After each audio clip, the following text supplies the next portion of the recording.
المرسلین اما بعد فاعوذ باللہ من الشیطان الرجیم بسم اللہ الرحمن الرحیم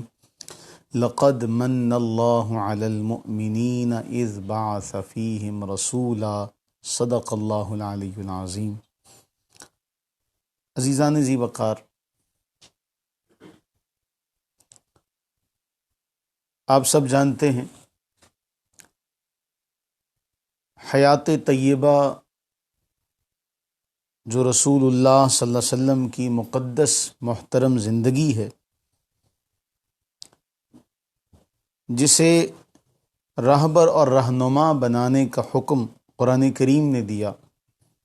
اس حیات طیبہ کے گلشن سے گلوں کے چننے کا سلسلہ جاری ہے۔ سفر ہجرت میں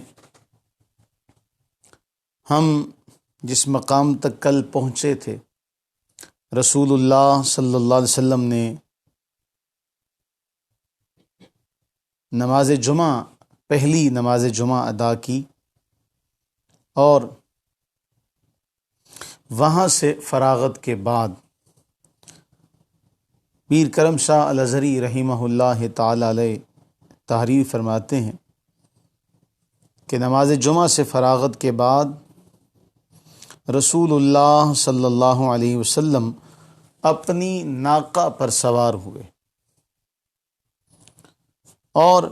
جب آپ اپنی ناقہ پر سوار ہوئے تو قبیلہ بنی سالم کے چند احباب رسول اللہ صلی اللہ علیہ وسلم کی خدمت میں حاضر ہوئے، اور انہوں نے آ کر یہ عرض کی کہ یا رسول اللہ صلی اللہ علیہ وسلم اقم عندنا فی العدد والعدہ والمنع، یا رسول اللہ صلی اللہ علیہ وسلم ہمارے ہاں قیام فرمائیے، ہمارے قبیلے کی تعداد بھی کافی ہے، ساز و سامان اور اسلحہ بھی ہمارے پاس وافر مقدار میں ہے، اور ہم آپ کے دفاع کی پوری طاقت اور قوت رکھتے ہیں۔ رسول اللہ صلی اللہ علیہ وسلم نے اس محبت بھری دعوت کا جواب ان لفظوں میں ارشاد فرمایا، خلو سبیلہا فإنہا مامورۃ،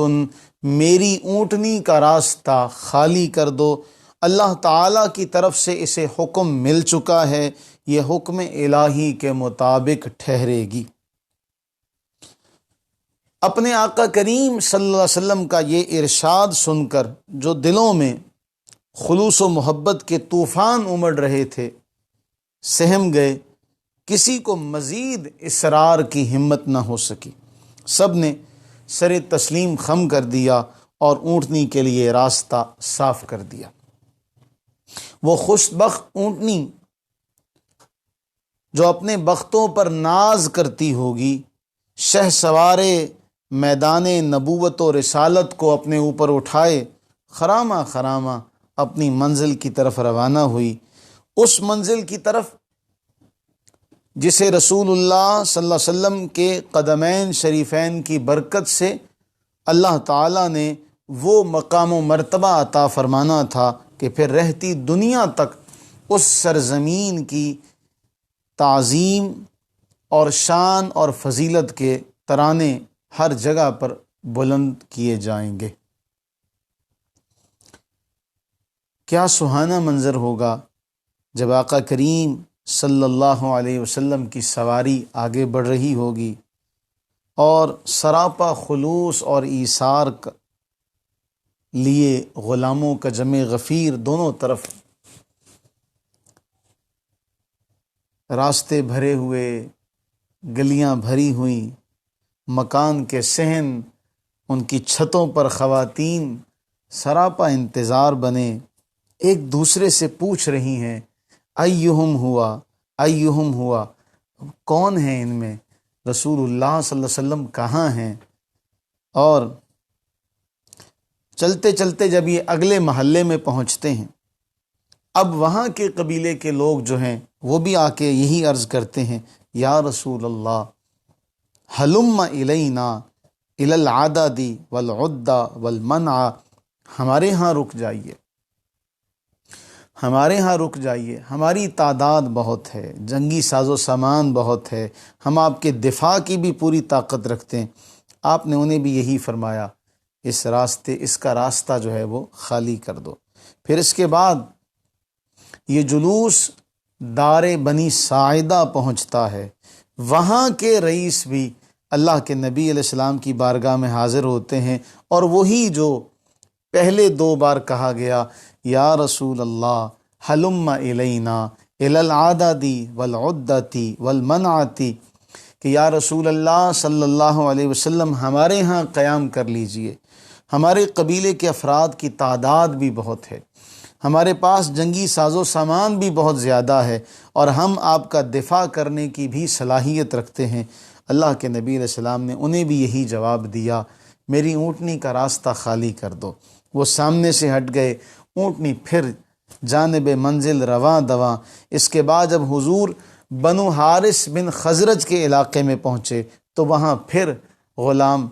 حاضر ہیں، یا رسول اللہ حلم الینا الی العادات والعدۃ والمنعۃ، آپ ہمارے ہاں اتریے، ہمارے ہاں قیام کیجئے، ہمارے ہاں لوگ بھی زیادہ ہیں، اسلحہ بھی بہت ہے، ہتھیار بھی بہت ہیں، ہم آپ کا دفاع کرنے کی طاقت بھی رکھتے ہیں۔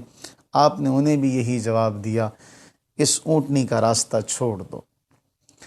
وہ کیا منظر ہوگا جب رسول اللہ صلی اللہ علیہ وسلم سواری پر آ رہے ہوں گے، پہلے ایک قبیلہ، پھر دوسرا قبیلہ، پھر تیسرا قبیلہ، باری باری عرض کرتے ہیں۔ یہ قافلہ چلتے چلتے نبی صلی اللہ علیہ وسلم کے ننہال جو محلہ تھا دار بنی عدی بن نجار، وہاں پہنچا۔ وہ لوگ بھی حاضر ہو کر یہی عرض کرنے لگے، یا رسول اللہ صلی اللہ علیہ وسلم یہاں آ جائیے، یہاں اتر آئیے۔ آپ نے انہیں بھی یہی فرمایا۔ اب اس کے بعد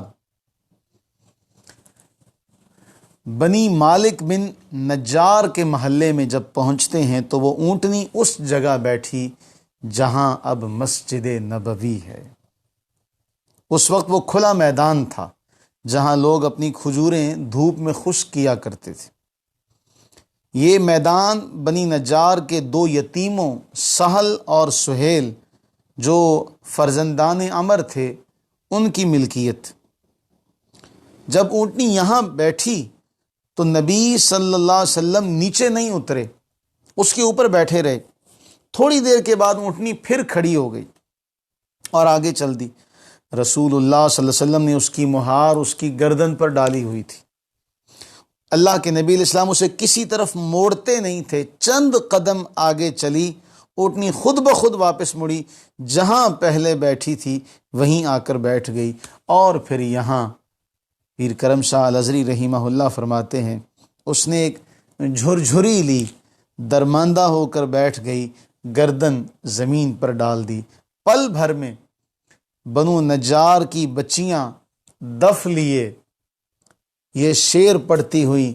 اپنے محبوب صلی اللہ علیہ وسلم،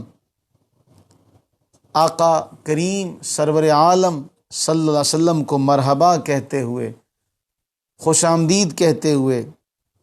اکٹھی ہو جاتی ہیں۔ اور پھر کیا منظر ہوگا جب ان بچیوں نے کہا ہوگا، نحن جوار بن النجار یا حبذا محمد من جاری، ہم بنو نجار کی بچیاں ہیں، یا محمد صلی اللہ علیہ وسلم آپ کتنے بہترین پڑوسی ہیں، آپ کتنے بہترین پڑوسی ہیں۔ رسول اللہ صلی اللہ علیہ وسلم نے ان بچیوں کا یہ محبت بھرا جملہ سنا تو فرمایا، کیا واقعی تم مجھ سے محبت کرتی ہو؟ تو وہ بچیاں کہتی ہیں، نعم اے اللہ کے رسول، ہم واقعی محبت کرتی ہیں۔ حضور علیہ السلام نے جواب دیا، وَأَنَا وَاللَّهِ أُحِبُّكُنَّ وَأَنَا وَاللَّهِ أُحِبُّكُنَّ وَأَنَا وَاللَّهِ أُحِبُّكُنَّ، بخدا میں بھی تم سے محبت کرتا ہوں، اللہ کی قسم میں بھی تم سے محبت کرتا ہوں، اللہ کی قسم میں بھی تم سے محبت کرتا ہوں۔ فخر آدم، بنی آدم، آدم کے بھی فخر، آدم کی اولاد کے بھی فخر، یہاں رسول اللہ صلی اللہ علیہ وسلم اپنی ناقہ سے اترے اور 4 مرتبہ آپ صلی اللہ علیہ وسلم نے یہ آیا مقدسہ تلاوت کی، وَقُلْ رَبِّ أَنزِلْنِي مُنزَلًا مُبَارَكًا وَأَنْتَ خَيْرُ الْمُنزِلِينَ، اور اے میرے رب اتار مجھے بابرکت منزل پر، اور تو ہی سب سے بہتر اتارنے والا ہے۔ اس وقت رسول اللہ صلی اللہ علیہ وآلہ وبارک وسلم پر نزول وحی کی کیفیت طاری ہوئی۔ کچھ دیر کے بعد یہ کیفیت ختم ہو گئی اور رسول اللہ صلی اللہ علیہ وسلم نے فرمایا یہ ہماری قیام گاہ ہے، یہ ہماری قیام گاہ ہے۔ یہاں رک کر میں آپ سے یہ عرض کرتا چلوں کہ وہ جو بنی نجار کی بچیاں تھیں جنہوں نے دف لیے طلع البدر علینا، یہ مشہور، اب تو ایک ایک زمانے کے ایک ایک فرد کی زبان پر یہ جملہ ہے، طلع البدر علینا۔ یہ جو نعت ہے، یہ جو نعت ہے، یہ اتنی مشہور ہوئی کہ ہر زمانے میں، ہر دور میں پڑھنے والوں نے اسے پڑھا، اپنے اپنے رنگ میں پڑھا، اور پھر کیا خوبصورت جو ہے ہر ایک نے خراج تحسین پیش کیا۔ لیکن یہاں ایک بات بہت سمجھنے کے لائق ہے، کیا اس بات کو دلیل بنا کر کہ ان بچیوں نے جب یہ پڑھا تھا طلع البدر علینا من ثنیات الوداع وجب الشکر علینا ما دعا للہ دا، جب انہوں نے یہ پڑھا تھا تو کیا اس کے بعد موجودہ زمانے میں، ہمارے دور میں، کیا دف کے ساتھ نعت پڑھنا درست ہے؟ اس پر ہمارے علماء کرام کی مختلف آراء ہیں، لیکن جو معتبر ترین اور اکثریت کا جو فیصلہ اور مسئلہ ہے وہ میں آپ کے سامنے ذکر کرتا ہوں۔ دارالافتاء اہل سنت کا یہ فتویٰ ہے، اور مفتی قاسم صاحب زیدہ مجدہ اس فتوے کو دینے والے ہیں۔ سوال ہوا، کیا فرماتے ہیں علماء دین و مفتیان شرع متین اس مسئلہ میں کہ فی زمانہ جو نعت کے ساتھ دف بجایا جاتا ہے اس کا بجانا کیسا ہے؟ مفتی صاحب نے جواب ارشاد فرمایا، مروجہ دف جو کہ آج کل موسیقی کی طرز میں بجایا جاتا ہے، یہ بجانا اور اس کا سننا ممنوع ہے، کیونکہ دف بجانے کی اجازت صرف نابالغ بچیوں کو ہے، اور وہ بھی اس صورت میں کہ جب اس میں جھانجھ نہ ہو اور نہ ہی موسیقی کے اصول و قواعد پر بجایا جائے، واللہ اعلم۔ اب ہمارے علماء کا، اہل سنت کے علماء کا یہ فتویٰ ہے جو میں نے آپ کے سامنے رکھا۔ اب اگر اس واقعے کو دلیل بنا کر کوئی شخص اپنے لیے دف بجانے کو جواز کا ایک رستہ فراہم کرے، تو اس واقعے کے بعد کس موقع پر ایسا ہوا کہ دف کے ساتھ نعت پڑھی گئی؟ رسول اللہ صلی اللہ علیہ وسلم کے بڑے بڑے نعت خواں، حضرت حسان بن ثابت رضی اللہ عنہ جیسے، کعب بن زہیر رضی اللہ تعالیٰ عنہ جیسے بڑے بڑے نعت خواں، کسی نے پھر بعد میں یہ دف بجانے کا کام یا دف کا سہارا لیا ہو، لیکن ہمارے زمانے میں جب کہ نعت خوانی ایک، کیا کہا جائے، زبان ساتھ نہیں دیتی، کہ ہمارے زمانے میں جب کہ اسے کچھ یتیم العلم لوگوں نے اپنی پیٹ پروری کا، اپنی شکم پروری کا ذریعہ بنا لیا، اور وہ لوگوں کو خوش کرنے کے لیے ہر وہ کام کرنے کو تیار ہو جاتے ہیں جو شریعت سے ٹکرا رہا ہے، وہ دف کی صورت میں ہو، وہ ذکر کی صورت میں ہو، یہ سارے کے سارے اعمال و افعال علماء نے ان کو جائز قرار نہیں دیا۔ اہل سنت کے نزدیک، ہم اہل سنت و جماعت کے علماء ذی وقار اس کو کنڈیم کرتے ہیں کہ یہ دف کے ساتھ جو موسیقی کی طرز پر، ہمارے ہاں بہت سے لوگ اس طرح کا کام کرتے ہیں، اور دلیل دی جاتی ہے جی وہ بنو نجار کی بچیاں تھیں، وہ تو نابالغ بچیاں تھیں، آپ نابالغ ہیں، اور وہ بچیاں تھیں، آپ بچیاں ہیں، اور علماء نے یہ شرط رکھی کہ وہ موسیقی کی طرز پر نہ ہو، موسیقی کی جو دھن ہے اس پر نہ ہو، تو آپ تو باقاعدہ ساز و سامان لے کر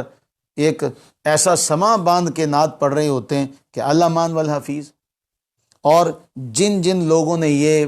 رسم کی بنیاد رکھی وہ کل اللہ کے حضور اس کا جواب دہ ہوں گے، اور اس کا جواب دینا پڑے گا۔ اور دوسری بات یہاں ضمناً یہ بھی عرض کرتا چلوں کہ ہمارے ہاں سیرت بیان کرنے کا، ہمارے ہاں میلاد کے نام پر جو بعض نادان موضوع روایات پڑھتے ہیں، اور صرف عوام سے داد وصول کرنے کے لیے، اپنی جیبیں بھرنے کے لیے، یہ قطعاً، یہ بالکل ہمارے علماء ذی مقام اس کو بیان کرتے ہیں کہ یہ ناجائز ہے، یہ ناجائز ہے، ایسا کرنا درست نہیں ہے، اللہ ہدایت نصیب فرمائے۔ تو وہ ایک موقع تھا، اور یہ وہ ماحول ہے جب ان لوگوں کی تربیت نہیں ہوئی تھی، اور اس کے بعد جب ایسا معاملہ ہوا تو اس کے بعد جو آپ نے مدینہ طیبہ میں زندگی گزاری، اس میں کس موقع پر آپ صلی اللہ علیہ وسلم کے سامنے دف کے ساتھ نعت پڑھی گئی ہو، اس کا کوئی ایک بھی آپ موقع بتا دیجئے کہ آپ صلی اللہ علیہ وسلم کی نعت کا، کہ جب یہ دف کے ساتھ نعت پڑھی گئی ہو تو ہمارے ہاں لوگوں نے اپنی کمائی کا ذریعہ بنا رکھا ہے، اس کا سہارا لے کے وہ نعتیں پڑھتے ہیں۔ اللہ تعالیٰ ان لوگوں کو ہدایت نصیب فرمائے، اور ہماری عوام کو اللہ تعالیٰ یہ توفیق و ہمت عطا فرمائے کہ ایسے جو بازاری قسم کے لوگ ہیں ان سے وہ اپنی محافل کو پاک رکھ سکیں، کیونکہ موجودہ دور میں نقیب حضرات سے لے کر، معذرت کے ساتھ، نقیب خاں سے لے کر نعت خاں سے آگے چلتے ہوئے جو پیسے کے نام پر جو واعظ کرنے والے ہیں، جو پیسے لے کر واعظ کرتے ہیں، یہ تینوں لوگ ہی اپنی شکم پروری میں لگے ہوئے ہیں، الا ماشاء اللہ، الا ماشاء اللہ۔ اللہ تعالیٰ انہیں ہدایت نصیب فرمائے۔ رسول اللہ صلی اللہ علیہ وسلم جس جگہ آپ کی اونٹنی بیٹھی، وہ حضرت ابو ایوب انصاری رضی اللہ تعالیٰ عنہ، جو میزبان رسول کے لقب سے مشہور ہیں، ان کے ہاں پھر اونٹنی جو تھی وہ بیٹھ گئی۔ اللہ کے نبی صلی اللہ علیہ وسلم حضرت ابو ایوب انصاری رضی اللہ تعالیٰ عنہ کے ہاں تشریف فرما ہوئے۔ اب یہاں اصحاب سیر لکھتے ہیں کہ آخر کیا وجہ ہے، راستے میں اتنے لوگوں نے رسول اللہ صلی اللہ علیہ وسلم سے عرض کی آپ ہمارے ہاں رک جائیں، آپ ہمارے ہاں رک جائیں۔ آخر اونٹنی کو اس کی لگام، اس کی جو مہار تھی اس کے اوپر رکھ دی گئی، تو اونٹنی خود بخود مامور من اللہ وہیں آ کر کیوں بیٹھی جہاں حضرت ابو ایوب انصاری رضی اللہ تعالیٰ عنہ کا مکان تھا۔ اصحاب سیر لکھتے ہیں اس کے پیچھے ایک بہت لمبی ایک سچی محبت کی ایک داستان ہے۔ پیر کرم شاہ الازہری رحمہ اللہ نے اسے متعدد اصحاب سیر کے حوالے سے لکھا، قاضی عبد الدائم دائم نے سید الورا میں اسے لکھا، اور بیان کرتے ہیں کہ طبہ نامی ایک بادشاہ تھا، جو مکہ مکرمہ میں خانہ کعبہ کی زیارت کرنے کے بعد اور اسے غلاف پہنانے کے بعد اپنے عظیم لشکر جرار سمیت مدینہ طیبہ کی طرف روانہ ہوتا ہے۔ اس زمانے میں یثرب ایک پانی کے چشمے کا نام تھا جہاں کھیتی باڑی کا کوئی نام و نشان تک نہ تھا، اور کمال یہ ہے طبا کے ہمراہ اس کی سلطنت کے نامور چوٹی کے علماء اس کے ساتھ موجود ہیں۔ یہاں یہ بات بھی قابل غور ہے کہ یہ جو مختلف علاقوں سے صاحب کمال علماء جنہیں بادشاہ نے اپنے ساتھ رکھا تھا، ان کی تعداد 400 کے قریب تھی۔ ہمیں ایک بات جو یاد رکھنی چاہیے وہ یہ ہے کہ اس زمانے کے بادشاہ اپنے ساتھ علماء کو رکھا کرتے تھے تاکہ دینی معاملات میں، دینی مسائل میں ان سے رہنمائی حاصل کی جا سکے، اور بہت سارے معاملات ایسے تھے جہاں بادشاہ ان سے رہنمائی لیا کرتے تھے۔ آج بدقسمتی یہ ہے، ہماری بدقسمتی، کہ معاملہ ہوتا ہے دین کا، معاملہ ہوتا ہے شریعت کا، معاملہ ہوتا ہے دین اسلام کی عزت کا، حرمت کا، اور اس پر تبصرہ کرنے کے لیے ہم نے بٹھایا ہوتا ہے ایسے شخص کو جس کا دین سے دور دور کا بھی واسطہ نہیں۔ بھئی آپ موضوع رکھیں دل کی بیماریوں کا، اور اس پر گفتگو کرنے کے لیے آپ بلا لیں ڈینٹل سرجن کو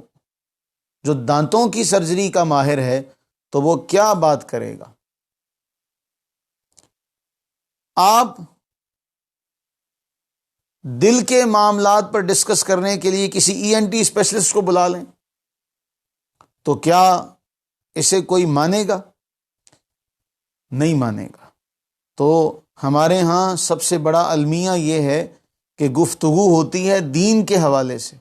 اور ہم رائے کس کی لے رہے ہوتے ہیں؟ اس بندے کی جسے دین کا کچھ پتہ ہی نہیں ہوتا، اس بندے کی جسے دین کے حوالے سے کوئی علم ہی نہیں ہوتا،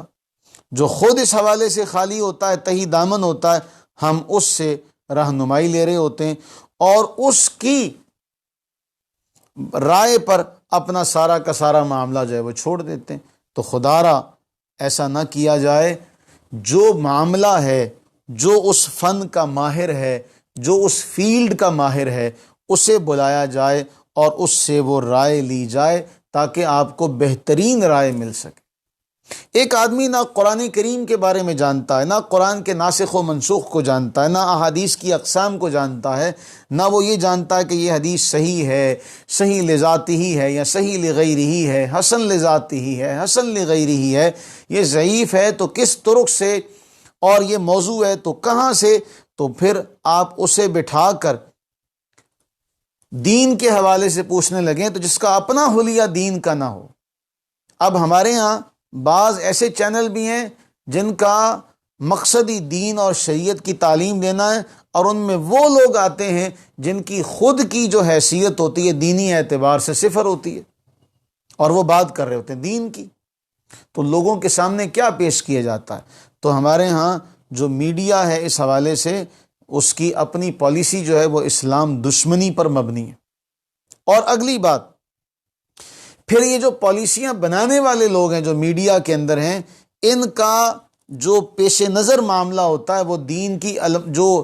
دین کا خود مختاری اور دین کی سرداری اور دین کی عزت و حرمت کو قائم رکھنا نہیں ہوتا۔ یہ تو اپنے ایجنڈے پر کام کر رہے ہوتے ہیں، بھی ہمیں کسی طریقے سے ہمیں نمبر زیادہ مل جائیں، ہمیں کسی طریقے سے ہمارا ریٹ جو ہے وہ زیادہ بڑھ جائے اور ہم ریٹنگ پر آگے چلے جائیں۔ ان کا مقصد تو یہ ہوتا ہے، اور جب آپ ریٹنگ گیم میں چلے جائیں تو پھر آپ لوگوں کے سامنے حقائق نہیں رکھتے، پھر آپ لوگوں کو خوش کرنے کے لیے اس قسم کی باتیں کرتے ہیں جن کا حقیقت سے کوئی تعلق نہیں ہوتا۔ تو اس زمانے میں رسول اللہ صلی اللہ علیہ وسلم کی ولادت سے تقریباً 1000 سال پہلے کا واقعہ ہی ہے۔ اور اس طبہ ابن حسان نے جو زبور کا پیروکار تھا، اس نے اپنے ساتھ 400 علماء کرام کی جماعت تھی جو اس کے ساتھ تھی، جو اسے مسائل کے بارے میں بتایا کرتی تھی۔ ہمارے ہاں آپ اپنے ہی مملکت کے حوالے سے دیکھ لیں، یہاں دین کے حوالے سے بات کرنے والے کون لوگ ہیں جن سے دینی حوالے سے رہنمائی لی جاتی ہے؟ ایک بات ذکر کر دی جاتی ہے اور بعد میں علماء جو ہے وہ چیختے رہ جاتے ہیں کہ ایسا نہیں ہے، ایسا نہیں ہے، لیکن اس پر کوئی ان کی سنوائی نہیں ہوتی۔ ہمیں ان لوگوں سے ہی کچھ سیکھنا چاہیے۔ تو 400 علماء جو بادشاہ کے ساتھ تھے، اب جو اس نے مختلف علاقوں سے چن چن کر اکٹھے کیے ہوئے تھے، جب وہ مکہ معظمہ سے چلا، اور جو آج مدینہ طیبہ ہے اس زمانے میں یثرب تھا، جب اس نے یہاں قیام کیا، اب جب اس نے یہاں قیام کیا تو 400 علماء بادشاہ کے دروازے پر آ کھڑے ہوئے، گزارش کی ہم اپنے شہروں کو چھوڑ کر ایک طویل عرصے تک آپ کے ساتھ سفر کرتے رہیں، اب ہم چاہتے ہیں کہ یہاں ہم سکونت اختیار کریں، یہاں ہمیں موت آ جائے، ہم یہاں سے اب جانا نہیں چاہتے، یہاں سے ہم اب جانا نہیں چاہتے، ہم یہاں مستقل قیام کرنا چاہتے ہیں۔ بادشاہ نے وجہ پوچھی تو وہ علماء بیان کرتے ہیں، ہماری مذہبی روایات کے مطابق یہ جگہ ایک عظیم نبی احمد صلی اللہ علیہ وسلم کی جلوہ گاہ بنے گی، ہم یہاں اس لیے رہنا چاہتے ہیں کہ شاید ہمیں اس نبی کے دیدار اور خدمت کی سعادت میسر آ جائے۔ اب جو باتیں علماء نے بادشاہ کو بتائیں، ان میں سے یہ بھی تھا کہ علماء نے بیان کیا 1000 سال پہلے، تمہیں معلوم ہونا چاہیے کہ کعبے کی عزت اور اس شہر کا شرف اس ہستی کی وجہ سے ہے جو یہاں ظہور پذیر ہوگی، اور ان کا نام نامی محمد ہوگا۔ وہ حق کے امام ہوں گے، صاحب قرآن، صاحب قبلہ، صاحب لواء و منبر ہوں گے۔ وہ یہ اعلان کریں گے لا الہ الا اللہ، وہ یہ اعلان کریں گے۔ ان کی پیدائش مکہ میں ہوگی، ان کی ہجرت گاہ یہ شہر بنے گا، پس خوشخبری ہے اس کے لیے جو ان کو پا لے اور ان پر ایمان لے آئے۔ ہماری یہ آرزو ہے کہ ہم ان کی زیارت سے مشرف ہوں، ہم نہ ہو سکے تو ہماری آنے والی نسلوں میں سے ہمارا کوئی بچہ ان کے زمانے کو پا لے اور ان پر ایمان لے آئے۔ یہ بات بادشاہ کے وزیر سے علماء نے کہی۔ جب بادشاہ تک یہ ساری بات پہنچی تو بادشاہ نے پھر یہ اعلان کر دیا، کیونکہ پہلے جب بادشاہ کو پتہ چلا تو پھر وزیر کو بھیجا گیا کہ جاؤ جا کے ان سے بات کرو، تو وزیر جب جاتا ہے تو علماء ساری گفتگو وزیر کے ساتھ کرتے ہیں۔ بادشاہ سوچ میں پڑ گیا اور اس نے فیصلہ کیا کہ 1 سال رسول اللہ صلی اللہ علیہ وسلم کی آمد کے انتظار میں، آپ کی آمد میں، اس انتظار میں رہے گا، 1 سال یہاں ٹھہرے گا، آپ کی آمد کا، آپ کی تشریف آوری کا انتظار کرے گا۔ بادشاہ نے حکم دیا ان 400 علماء کے لیے 400 رہائشی مکانات تعمیر کیے جائیں، 400 کنیزیں خریدی گئیں، انہیں آزاد کیا گیا اور ان کا نکاح ایک ایک عالم سے کر دیا گیا، اور انہیں بادشاہ نے زر کثیر نقدی رقم جو تھی وہ بھی دی کہ وہ یہاں کے اخراجات آسانی سے برداشت کر سکیں۔ ساتھ ہی بادشاہ نے ایک خط لکھا، 1000 سال پہلے بادشاہ نے ایک خط لکھا اور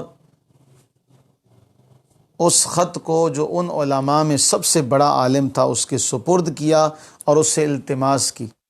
کہ اگر تمہیں حضور کی زیارت ہو جائے نا تو یہ خط ان کی بارگاہ میں پیش کر دینا، اور اگر نہ ہوا ایسا تو اپنی اولاد کو دے دینا، وہ اپنی اولاد کو، یوں اولاد در اولاد کبھی تو وہ آئیں گے، جس کو بھی وہ عہد، وہ برکتوں والا زمانہ دیکھنا نصیب ہو اور رسول اللہ صلی اللہ علیہ وسلم کی زیارت کا شرف اسے نصیب ہو، تو یہ جو میرا خط ہے، یہ جو میری عرضی ہے، یہ بارگاہ رسالت میں پیش کرے۔ پیر کرم شاہ الازہری رحمہ اللہ نے اس عریضے کے جو چند اہم فقرے ہیں ان کو ذکر کیا ہے۔ اما بعد یا محمد انی آمنت بک وبکتابک الذی نزلہ اللہ علیک وانا علی دینک وآمنت بربک ورب کل شیء وان ادرکت فیہا ونعمت وان لم ادرکک فاشفع لی یوم القیامہ۔ اس نے لکھا، اے اللہ کے رسول صلی اللہ علیہ وسلم، میں آپ پر، آپ کی کتاب پر ایمان لایا جو اللہ آپ پر نازل فرمائے گا، میں نے آپ کا دین قبول کیا،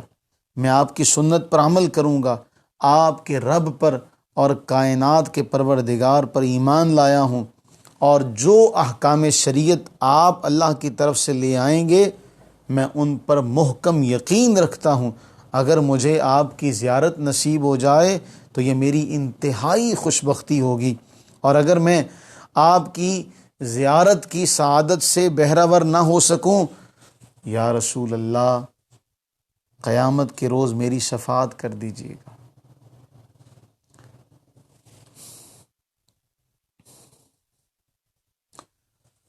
یا رسول اللہ صلی اللہ علیہ وسلم، اگر میں آپ کی زیارت سے مشرف نہ ہو سکوں تو قیامت کے روز میری سفارش کر دیجیے گا، میری شفاعت کر دیجیے گا، مجھے فراموش نہ کیجیے گا۔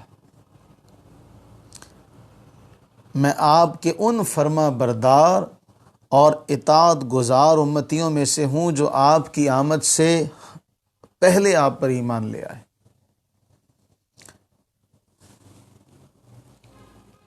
عزیزان، وہ کس قدر بختوں والا تھا طبع، وہ کس قدر عظیم تھا۔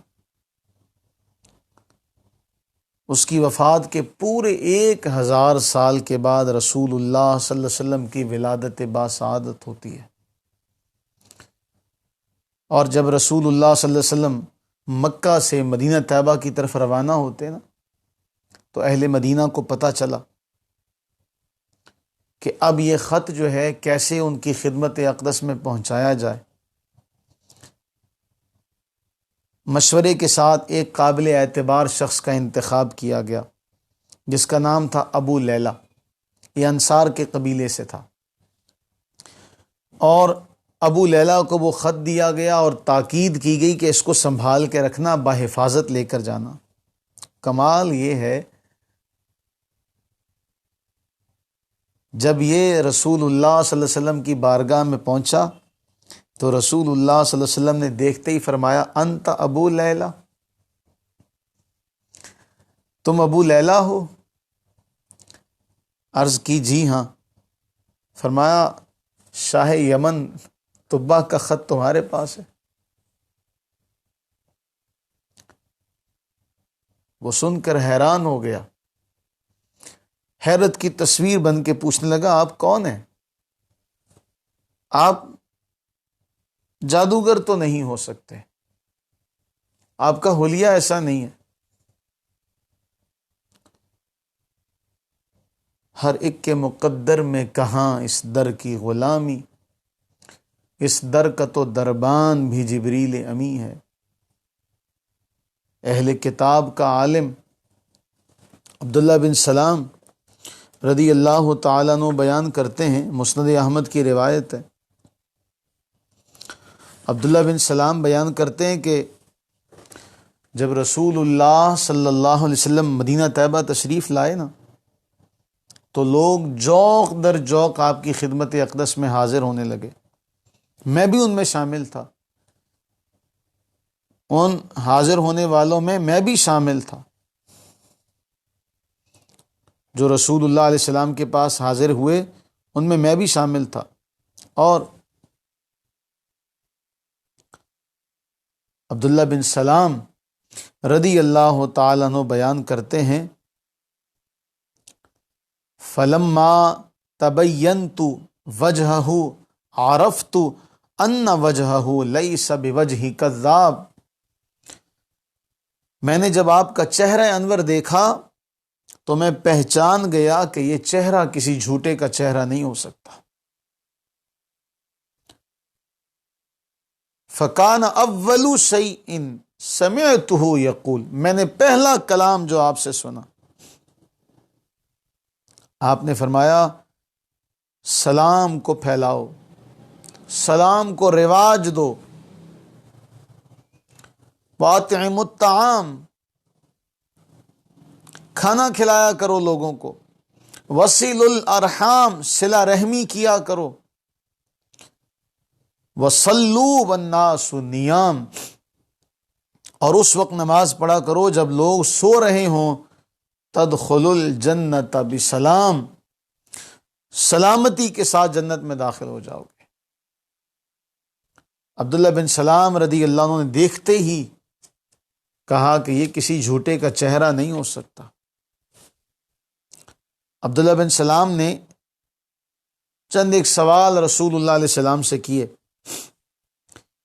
کہ یہ وہ سوالات ہیں جنہیں سوائے نبی کے کوئی نہیں جانتا، اگر آپ ان کا جواب دے دیں گے تو میں آپ پر ایمان لے آؤں گا، اور اگر آپ نہیں جانتے ہوں گے تو میں پہچان لوں گا کہ آپ نبی نہیں۔ پھر چند ایک سوال عبداللہ بن سلام رضی اللہ تعالیٰ عنہ نے کیے اور رسول اللہ علیہ السلام نے ان کے جوابات دیے۔ جب جواب سنے تو عبداللہ بن سلام رضی اللہ تعالیٰ عنہ جواب سن کے کہنے لگے، میں گواہی دیتا ہوں کہ آپ اللہ کے رسول ہیں، میں گواہی دیتا ہوں کہ آپ اللہ کے رسول ہیں، اشہد انک رسول اللہ۔ عبداللہ بن سلام کہنے لگے، یا رسول اللہ صلی اللہ علیہ وسلم، یہودی بہتان لگانے والی، بہتان گھڑنے والی قوم ہے، اگر انہوں نے میرے اسلام کے بارے میں کچھ سنا نا تو وہ مجھ پر بہتان لگا دیں گے، آپ مجھے اپنے پاس چھپا لیں اور انہیں بلا کر میرے بارے میں دریافت کریں، ان سے پوچھئے کہ عبداللہ بن سلام تم میں کیسا آدمی ہے۔ رسول اللہ علیہ الصلوۃ والتسلیم نے انہیں چھپا دیا، یہود کو بلایا، وہ آ گئے، پوچھا تم میں عبداللہ بن سلام کیسا آدمی ہے؟ یہودیوں نے کہا ہوا خیرنا وابن خیرنا وسیدنا وابن سیدنا وعالمنا وابن عالمینا۔ کمال ہے، کہتے ہیں ہمارا بہترین شخص ہے، ہمارا بہترین شخص ہے، ہمارے بہترین شخص کا بیٹا ہے، ہمارا سردار ہے، ہمارے سردار کا بیٹا ہے، ہمارا عالم ہے، ہمارے عالم کا صاحبزادہ ہے۔ رسول اللہ علیہ السلام نے فرمایا ارأیتم ان اسلم تسلمون، اگر وہ اسلام قبول کر لے تو تم اسلام قبول کر لو گے؟ کہنے لگے اللہ اسے محفوظ رکھے۔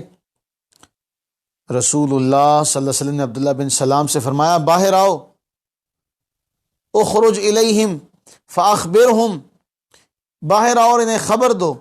فخرج فقال اشہد ان لا الہ الا اللہ واشہد ان محمد رسول اللہ، باہر نکل کے کہتے ہیں میں گواہی دیتا ہوں کہ اللہ کے سوا کوئی معبود نہیں، اور میں گواہی دیتا ہوں کہ محمد صلی اللہ علیہ وسلم اللہ کے رسول ہیں۔ وہ یہودی جو لمحہ پہلے کہہ رہے تھے ہوا خیرنا وابن خیرنا وسیدنا وابن سیدنا وعالمنا وابن عالمینا، یہ جملہ سننے کی دیر تھی، کہنے لگے شرنا وابن شرنا، یہ ہم میں سب سے برا آدمی ہے اور ہمارے سب سے برے شخص کا بیٹا ہے، یہ جاہل ہے، ہمارے جاہل شخص کا بیٹا ہے۔ عبداللہ بن سلام عرض کرنے لگے یا رسول اللہ صلی اللہ علیہ وسلم، میں نے پہلے کہا تھا یہ ایسے ہیں، یہ بہتان لگانے والے ہیں۔ ہر ایک کے مقدر میں یہ باتیں نہیں ہوتی۔ جب رسول اللہ صلی اللہ علیہ وسلم نے ابو لیلہ سے پوچھا کہ وہ خط تمہارے پاس ہے؟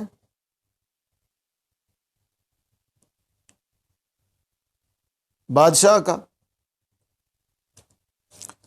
میں ہی وہ محمد ہوں، وہ خط پیش کرو۔ اس نے اپنا سامان کھولا جس میں وہ خط چھپا کے رکھا تھا، اور وہ خط رسول اللہ صلی اللہ علیہ وسلم کو پیش کیا۔ رسول اللہ صلی اللہ علیہ وسلم نے جب خط پڑھا تو اتنا خوش ہوئے، 3 بار آپ نے فرمایا مرحبا بالاخ الصالح، میں اپنے نیک بھائی کو مرحبا کہتا ہوں، مرحبا بالاخ الصالح،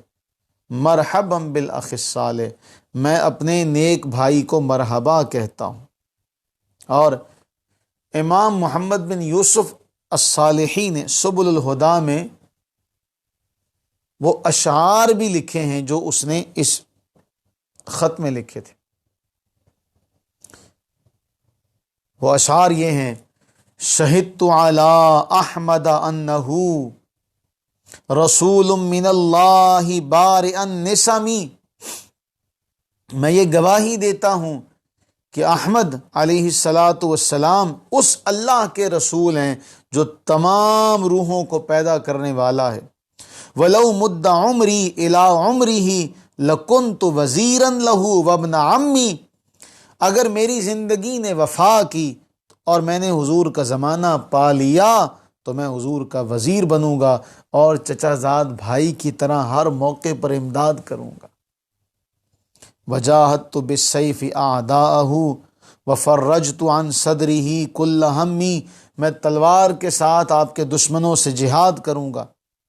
اور رسول اللہ صلی اللہ علیہ وسلم کے سینے میں جو فکر و اندیشہ ہوگا میں اسے دور کروں گا۔ یہ وہ اشعار تھے جو اس بادشاہ نے، طبع نے حضرت محمد رسول اللہ صلی اللہ علیہ وسلم کی شان اقدس میں لکھے تھے۔ اب اس بات سے آپ حضرت ابو ایوب انصاری رضی اللہ تعالیٰ عنہ کا جو بیک گراؤنڈ ہے اس کے بارے میں جان گئے ہوں گے۔ یہ وہی مکان تھا، یہ اسی بڑے عالم کا مکان تھا جسے بادشاہ نے خط دیا تھا کہ تو اپنی اولاد کو دیتے رہنا، کرتے کرتے یہ ابو ایوب انصاری رضی اللہ عنہ تک پہنچا تھا۔ اب اس کے بعد جو اگلا مرحلہ ہے وہ بڑا کمال کا ہے۔ رسول اللہ صلی اللہ علیہ وسلم حضرت ابو ایوب انصاری رضی اللہ تعالیٰ عنہ کے گھر قیام پذیر ہو گئے۔ یہ 2 منزلہ مکان تھا۔ اس مکان کی بھی کیا شان ہے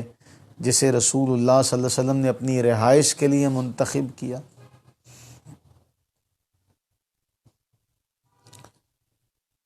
اب وہ مکان 2 منزلہ، رسول اللہ صلی اللہ علیہ وسلم نے حضرت ابو ایوب انصاری رضی اللہ عنہ سے فرمایا کہ تم اوپر چلے جاؤ اور میں نیچے والے حصے میں رہتا ہوں۔ ابو ایوب انصاری رضی اللہ تعالیٰ نے عرض کی یا نبی اللہ، میرا ماں باپ آپ پر قربان ہو، مجھے یہ بات گوارا نہیں ہے کہ میں آپ کے اوپر والے مکان میں رہوں اور آپ نیچے والے مکان میں رہیں۔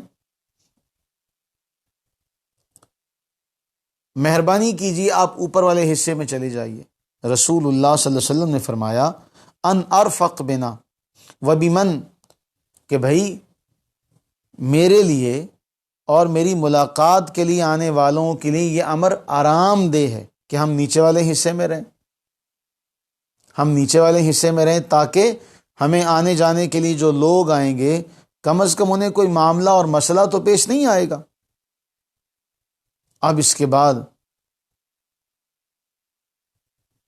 ابو ایوب انصاری رضی اللہ عنہ اس وقت تو خوش ہو گئے، مگر دل کا کیا کرتے؟ دل کا کیا کرتے؟ جس کی ایک ایک دھڑکن میں جانے دو عالم صلی اللہ علیہ وسلم کی محبت اور ادب رچا ہوا تھا۔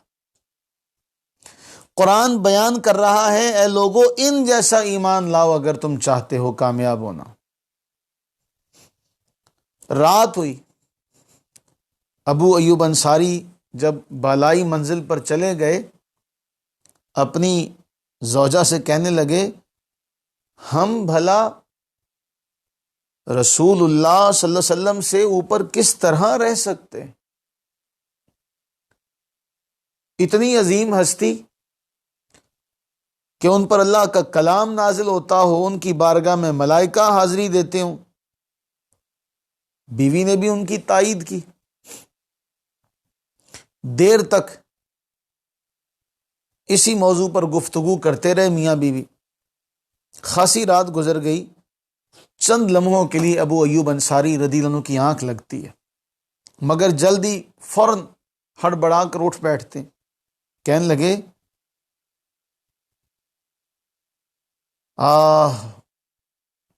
رسول اللہ نیچے ہوں ہم اوپر ہوں، کیسے؟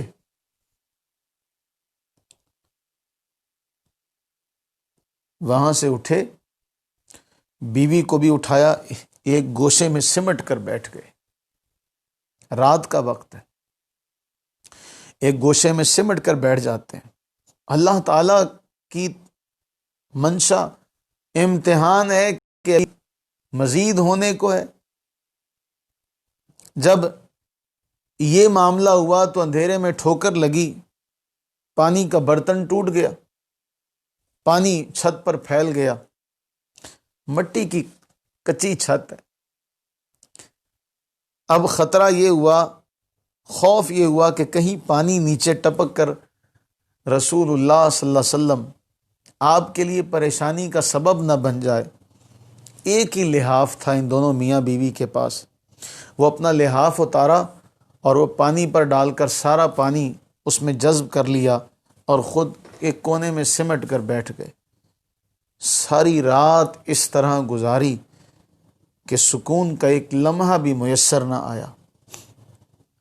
صبح ہوئی، عرض کرنے لگے کہ یا رسول اللہ صلی اللہ علیہ وسلم آپ اوپر جائیں، بالائی منزل پر آپ جائیں، میں ایسا نہیں ہو سکتا کہ آپ نیچے ہوں اور میں چھت پر چڑھ جاؤں۔ ہائے لوگو، کوئی ان سے ادب سیکھے، کوئی امام مالک سے ادب سیکھے جو اس سرزمین پر سواری پر سوار نہیں ہوتے کہ میں سواری پر سوار کیسے ہوں۔ آج لوگ پوچھتے ہیں کہ کہاں لکھا ہے، کہاں لکھا ہے یہ ادب؟ کوئی ابو ایوب انصاری سے پوچھے کہ اے ابو ایوب انصاری، تمہیں تو رسول اللہ نے حکم دیا تھا، پھر اوپر جا کر بھی سکون کیوں نہ ملا؟ ادب والے کبھی بھی اپنی محبتوں کو کم نہیں ہونے دیتے۔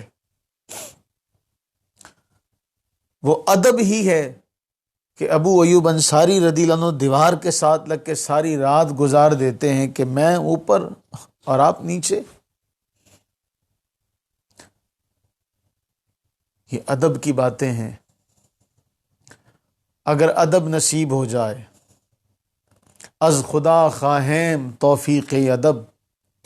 بے ادب محروم ماند ز فضل رب۔ ہم اللہ سے ادب کا سوال کرتے ہیں، اس لیے بے ادبہ اللہ کے فضل سے محروم رہتا ہے۔ بے ادب کو کبھی اللہ کا فضل ڈھانپتا نہیں ہے۔ کس کس کو دیکھیں گے، کون کون ہے جو آپ کا ادب اس میں انتہا درجے کو نہیں پہنچا ہوا؟ میں کل کی نشست میں یہاں سے آگے جانے کے بجائے یہیں پر تعظیم کے حوالے سے بات کروں گا کہ صحابہ رسول اللہ صلی اللہ علیہ وسلم کی تعظیم کس حد درجہ کرتے تھے، اور اس کے بعد پھر ہم دیکھیں کہ ہم جو آپ کے امتی ہیں، ہم تعظیم کیا کرتے ہیں۔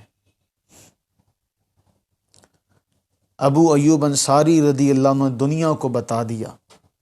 اور محبت کا یہ مقام ہے، جانے دو عالم صلی اللہ علیہ وسلم کے لیے کھانا بنا کر بھیجا جاتا ہے،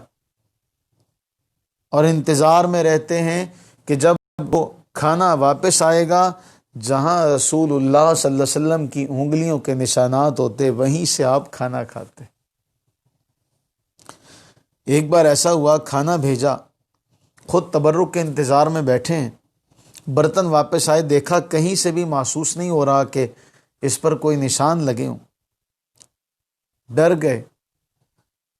کہیں رسول اللہ ناراض تو نہیں ہو گئے۔ یہاں تو ثابت بن قیس سے کوئی پوچھے، جب لا ترفعوا اصواتکم فوق صوت النبی یہ آیت نازل ہوتی ہے، گھر میں بیٹھ جاتے ہیں، ثابت تو گیا، تیری تو آواز اونچی ہے۔ ان سے کوئی پوچھے، ان سے کوئی پوچھے کہ ادب کیا ہوتا ہے، تعظیم کیا ہوتی ہے۔ 1400 سال بعد بیٹھنے والے لوگوں کو الٹی سیدھی پٹیاں پڑھاتے ہوئے ڈرتے نہیں ہیں، جن کے دل میں کبھی خوف نہیں آیا، جو تعظیم مصطفیٰ کے بارے میں اس کو کم کرنے کی کوشش کرتے، اہانتیں کرتے۔ یا رسول اللہ صلی اللہ علیہ وسلم، آج آپ نے کھانا تنابل نہیں کیا۔ آپ صلی اللہ علیہ وسلم نے فرمایا، آج کھانے سے تھوم کی بو آ رہی تھی، میرے پاس وہ ہستیاں آتی ہیں جو لطیف ہیں، ملائکہ میرے پاس آتے جاتے ہیں، وہ ذرا سی بھی بو گوارا نہیں کرتی، اس لیے میں نے آج کھانا نہیں کھایا۔ تمہارے لیے کوئی ممانعت نہیں ہے، تم کھا سکتے ہو، تمہارے لیے اس کی ممانعت کوئی نہیں۔ ابو ایوب انصاری رضی اللہ عنہ اس کے بعد ساری زندگی ایسی کوئی بھی شے اپنے سالن میں نہیں ڈالنے دی جس سے اس طرح کی خوشبو آتی ہو۔ ابو ایوب انصاری رضی اللہ عنہ کا مقام و مرتبہ اگر کسی نے جاننا ہو، ایک بار ایسا ہوا کہ حضرت ابو ایوب انصاری رضی اللہ تعالی عنہ پر ایسی گردش زمانہ، ہاتھ تنگ ہو گیا، 20,000 روپے کے مقروض ہو گئے، کوئی غلام بھی پاس نہ رہا۔ عبداللہ ابن عباس رضی اللہ تعالیٰ عنہما کے پاس بصرہ چلے گئے۔ عزیزان، آپ جانتے ہیں مفسر قرآن نے عبداللہ بن سلام حضرت ابو ایوب انصاری رضی اللہ عنہ کے لیے، عبداللہ بن عباس رضی اللہ تعالیٰ عنہما جب یہ دیکھتے ہیں کہ ابو ایوب انصاری آئے ہیں تو حضرت عبداللہ کہتے ہیں، میرا جی چاہتا ہے جس طرح آپ نے رسول اللہ کے لیے اپنا گھر خالی کر دیا تھا، میں بھی اپنا گھر خالی کر دوں۔ اپنا گھر خالی کر دیا، کہا کہ اس گھر میں جو کچھ ہے وہ بھی سارا کا سارا آپ کی نظر، مکان بھی آپ کا، سامان بھی آپ کا۔ کتنے غلام چاہیے؟ ابو ایوب انصاری کہتے ہیں مجھے 4 غلام چاہیے۔ عبداللہ ابن عباس کہتے ہیں میری طرف سے 20 غلام اور کچھ۔ فرمایا میں 20,000 کا مقروض ہوں۔ عبداللہ ابن عباس کہتے ہیں میں 40,000 پیش کرتا ہوں۔ کتنا اکرام تھا عبداللہ ابن عباس رضی اللہ عنہ کی نگاہ میں میزبان رسول کا، کہ کھڑے کھڑے مکان، ساز و سامان سمیت 20 غلام اور 40,000 روپیہ نقد میزبان رسول پر نچھاور کر دیا۔ کوئی اس بات کو سمجھے تو صحیح کہ ان لوگوں نے رسول اللہ صلی اللہ علیہ وسلم کا اکرام کیسا کیا تھا، آپ کی تعظیم کیسی کی تھی، آپ پر وارفتہ کیسے ہوئے تھے۔ پھر ان باتوں کو دیکھ کر بندے کا دل کرتا ہے، وہ کہتا ہے تیرے ہوتے جنم لیا ہوتا، تیرے ہوتے جنم لیا ہوتا، کوئی مجھ سا نہ دوسرا ہوتا، سانس لیتا تو اور میں جی اٹھتا، کاش مکہ کی میں فضا ہوتا، ہجرتوں میں پڑاؤ ہوتا میں، اور تو کچھ دیر کو رکا ہوتا، تیرے حجرے کے آس پاس کہیں میں کوئی کچا راستہ ہوتا، کسی غزوہ میں زخمی ہو کر میں تیرے قدموں پہ جا گرا ہوتا، کاش احد میں شریک ہو سکتا اور باقی نہ پھر بچا ہوتا، تیری کملی کا سوت کیوں نہ ہوا کہ تیرے شانوں پہ جھولتا ہوتا، چوب ہوتا میں تیری چوکھٹ کی یا تیرے ہاتھ کا عصا ہوتا، لفظ ہوتا میں کسی آیت کا جو تیرے ہونٹ سے ادا ہوتا، میں بھی ہوتا تیرا غلام کوئی، لاکھ کہتا نہ میں رہا ہوتا، سوچتا ہوں تب جنم لیا ہوتا، جانے پھر کیا سے کیا ہوا ہوتا، چاند ہوتا تیرے زمانے کا پھر تیرے حکم سے بٹا ہوتا، پانی ہوتا اداس چشموں کا تیرے قدموں میں بہہ گیا ہوتا، پودا ہوتا میں جلتے صحرا کا اور تیرے ہاتھ سے لگا ہوتا، تیری صحبت مجھے ملی ہوتی میں بھی تب کتنا خوشنما ہوتا، مجھ پر پڑتی جو تیری نظر کرم، آدمی کیا میں معجزہ ہوتا، ٹکڑا ہوتا میں ایک بادل کا، ٹکڑا ہوتا میں ایک بادل کا اور تیرے ساتھ گھومتا ہوتا، آسماں ہوتا عہد نبوی کا، تجھ کو حیرت سے دیکھتا ہوتا، خاک ہوتا میں تیری گلیوں کی اور تیرے پاؤں چومتا ہوتا، پیڑ ہوتا کھجور کا میں کوئی جس کا پھل تو نے کھا لیا ہوتا، رستہ ہوتا تیرے گزرنے کا اور تیرا راستہ دیکھتا ہوتا، مجھ کو خالق بناتا غار حسن اور میرا نام بھی ہیرا ہوتا۔ عزیزان، اللہ سے دعا کریں، اللہ نے ہمیں آج اس دور میں پیدا کیا لیکن آپ کے محبوں میں پیدا کیا۔ اس دور میں نہ جانے کیسے حالات ہوتے، کیسے واقعات ہوتے، جب کوئی بات ہو رہی ہوتی ہے نا اس وقت اس کو سمجھنا بڑا مشکل ہوتا۔ آج اللہ کا شکر ادا کریں کہ مالک نے آج ہمیں آپ کی امت میں پیدا کیا، اس لیے خدا را اپنے امتی ہونے کا حق جانیے اور اپنے امتی ہونے کا حق جان کر اسے ادا کرنے کی اللہ سے توفیق مانگیے۔ اللہ تعالی ہم سب کا حامی و ناصر ہو، ہم سب کو اپنے اور اپنے حبیب کریم صلی اللہ علیہ وسلم کی پکی سچی سچی محبت عطا فرمائے، آمین ثم آمین، وما علینا الا البلاغ المبین۔